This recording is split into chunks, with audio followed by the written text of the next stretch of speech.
Thank you everyone for coming out to celebrate with the Minnesota Vikings as they hang up their cleats after nearly 50 years in the NFL.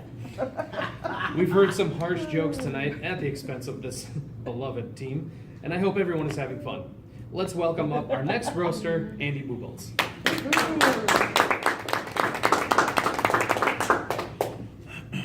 Thank you, Mr. Roastmaster.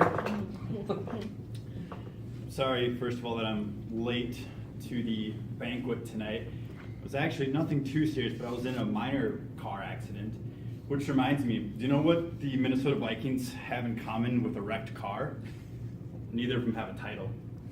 Now, seriously though, nearly 50 years in the NFL, that's a pretty great accomplishment.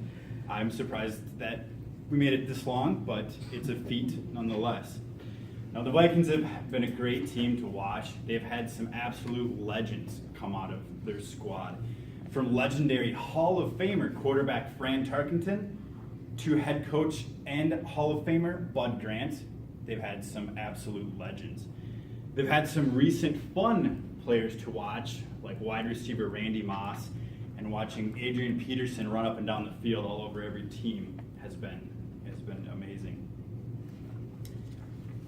They are also the home of the legendary Purple People Eaters, which was the defensive line around the 60s, I believe.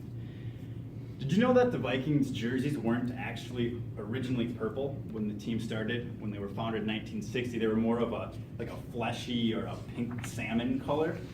But after 50 years of choking, they turned purple. There's been a lot of ups and downs. There's been a lot of ups and downs in the franchise. One of the greatest ups and one of the greatest feats is that they went to the Super Bowl 4 times, one of the few teams to be in the Super Bowl 4 or more times. And as we know, one of the biggest downs was that they lost all 4 of those Super Bowls. It's bad, but they're not the only team to lose 4 Super Bowls. The Buffalo Bills actually have gone 0-4 in Super Bowls, which means that even when ranking losses, the Vikings still can't win.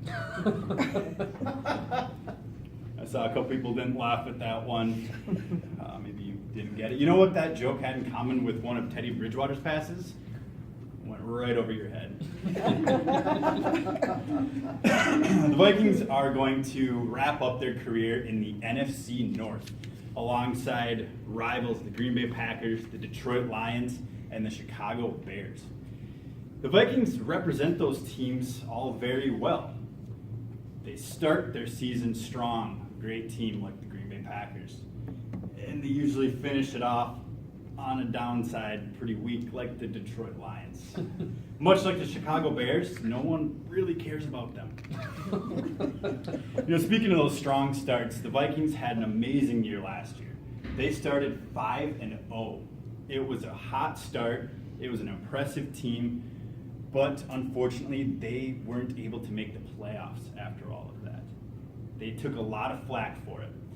But did you know they were not the only team to do that? There was actually once a team that went 6-0 and did not make the playoffs, and that was also the Vikings. Never mind. I can't think of a team more deserving of a new stadium. Beautiful stadium in Minneapolis. Upcoming Super Bowl will be hosted there. It's a wonderful place for the Vikings to play. I was actually fortunate enough to go to that stadium to a game last year. It was beautiful. My favorite thing, I'm into architecture, one of my favorite things about the stadium was that no matter where you sit in that stadium, you have a pretty good chance of catching a Vikings field goal. So can everyone see me over here? I guess when I'm around this many Vikings players, I tend to drift wide left. This year, in seriousness, the Vikings have been an absolute blast to watch through their career. No one can argue that. The ups and downs, the fans of the Vikings have stuck with them through thick and thin, and we thank all the Vikings for that. I know that I personally will be rooting for the Vikings this year to break the Super Bowl curse and win the Super Bowl in their home stadium. It's been a great 50 years. I hope this year works out well for the Vikings. Thank you, everyone.